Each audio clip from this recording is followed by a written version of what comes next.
Hello everyone, welcome to Everything Arsenal match preview time. But before getting into the match preview, I have three things to tell you guys as we approach this game and why I'm feeling very, very confident for this one. And I warn into the Arsenal players as well.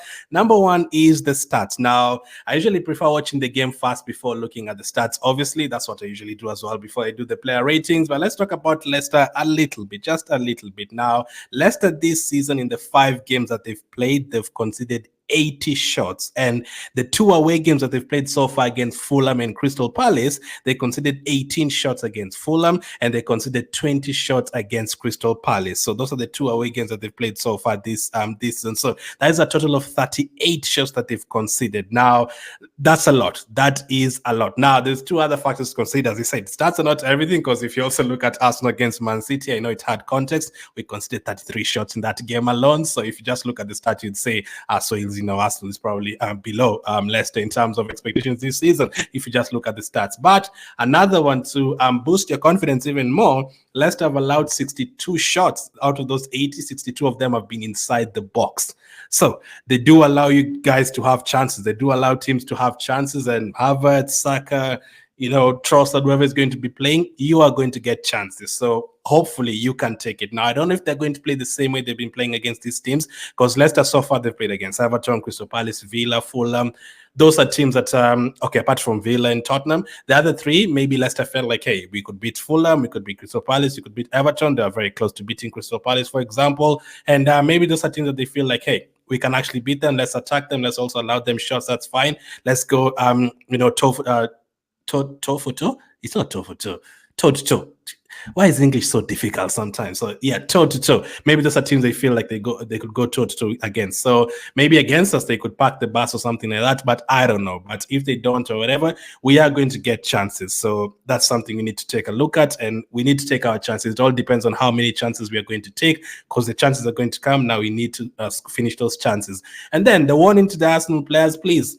Let's not get any other red card. We don't want a situation where we're expecting to score 4 goals and then we are having to settle for like a 1-0 because we are down to 10 men for like 20 minutes at the end of the game.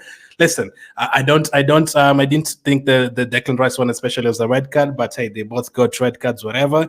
This time, if a referee blows the whistle, or you just see the referee about to blow the whistle, Arsenal players, go down on your knees, put your hands up, and freeze until the referee tells you to get up. Yes, don't even do anything else. Don't kick the ball. Don't even look at the ball. Don't look at the referee in the eyes. They could give you a red card.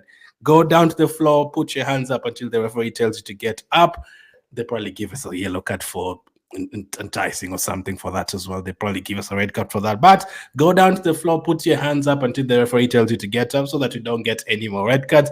It's already 2 red cards in the first 5 games, and that's as many as we got last season. And the Declan Rice one meant he missed the North London derby.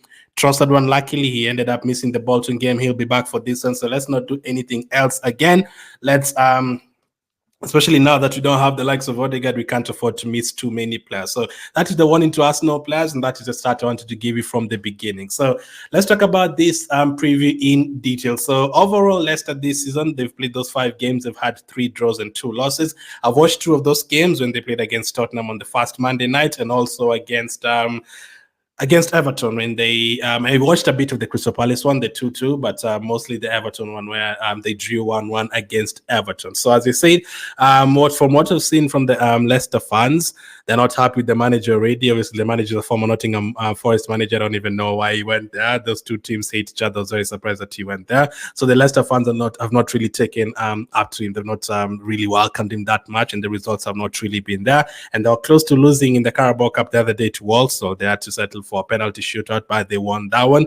And yeah, the expectations this season, we thought they were going to be deducted points and all that, but that one is over now. I had predicted them to go down because of that imminent point deduction, but they still have good players. They signed Eduard and Ayew from Crystal Palace. They still have players like Vardy in the team, the likes of Mavididi in the team. So they can still score goals. I don't know if they're going to be able to survive, but it's going to be tough for them.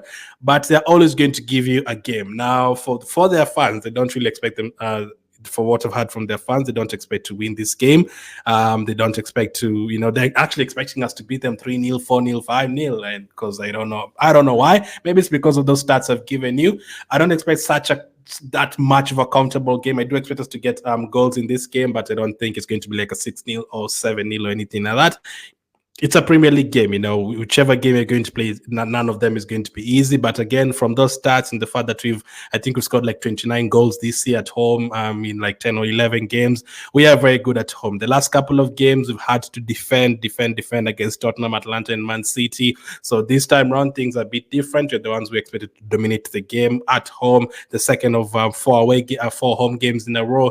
We need to take advantage of this. We need to boost our goal difference here. If let's say Man City draw at Newcastle and we win 3-0, we are still not going to be top of the table because of the goal difference. We now need to still start building our goal difference and all that like we did last season. So I don't know which Leicester players will be missing anything like that, but we need to focus on ourselves in this game.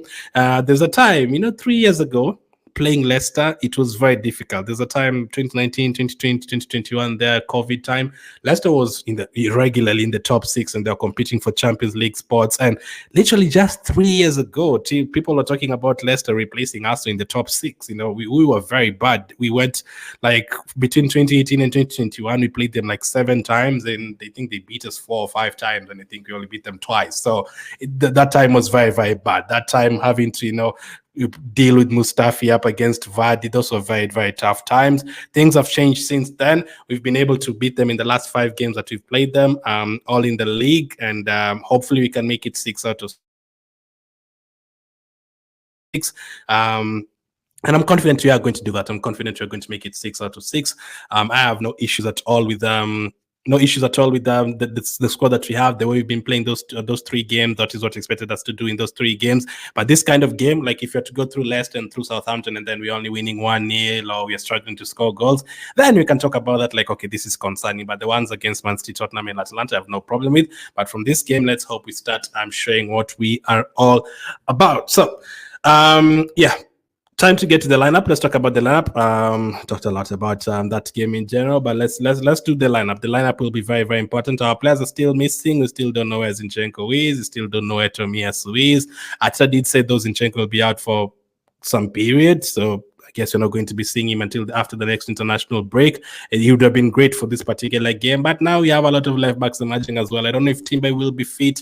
Marine and Odegaard obviously still out. But this is the lineup that I would go from putting it on screen right away.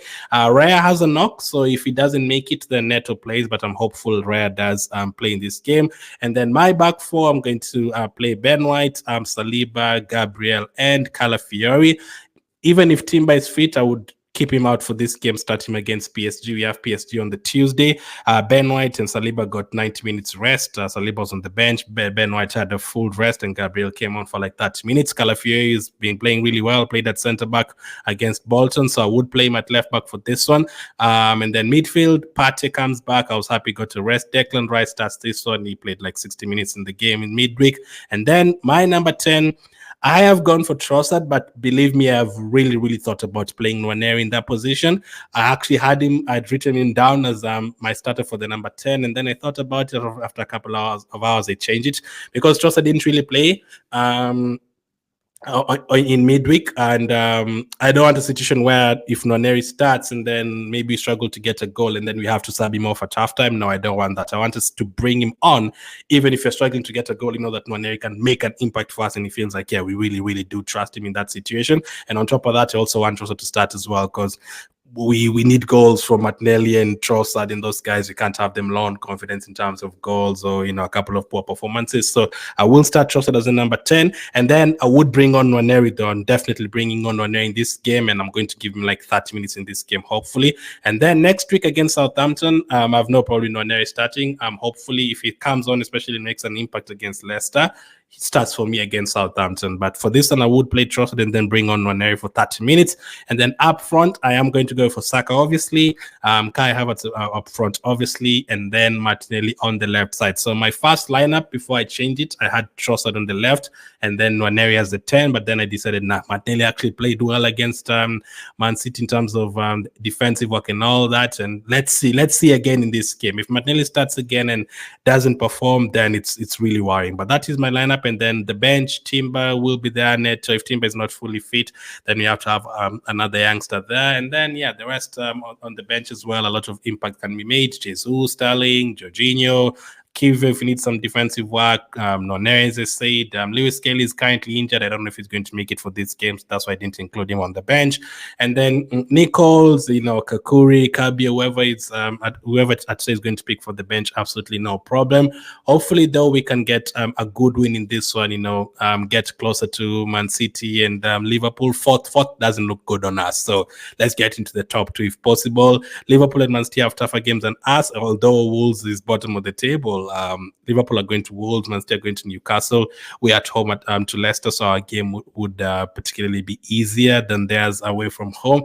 So my prediction for this one, I am going to go for, from those stats and watching those 2 Leicester games and how many chances they give away, they have scored in every single game, they have conceded in every single game, so fair play to them. It's I'm thinking whether to give them a goal, and I'm thinking whether to go high on the score sheet. You know what?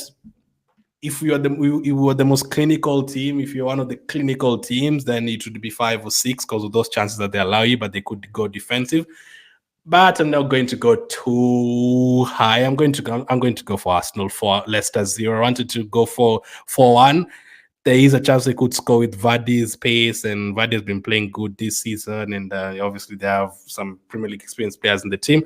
But defensively, I think we're going to score goals against them. For us, I don't know if they're going to get a goal. They could, but I'm going to go for Arsenal 4, Leicester 0. Yeah, that's my prediction. No disrespect to Leicester. I still think they have a good chance of staying up now that they're not going to be deducted points. I'm just going to go for Arsenal 4, Leicester 0. And the fact that they're allowing so many chances in the box, I'm going to go for Havertz to score 2 goals. I'm going to go for Saka to score. And please, I'm going to go for Martinelli to score. Please, please, please. Like, even if it means Martinelli scores all 4 goals and Saka and Havertz don't score, I'll be very happy with that for Martinelli's confidence. But Havertz to score 2, Saka to score, Martinelli to score, Arsenal 4, Leicester 0. That is my prediction. That is my lineup. Thank you for watching. Let me know your prediction. Let me know your lineup, and I'll catch up with you guys on the next one.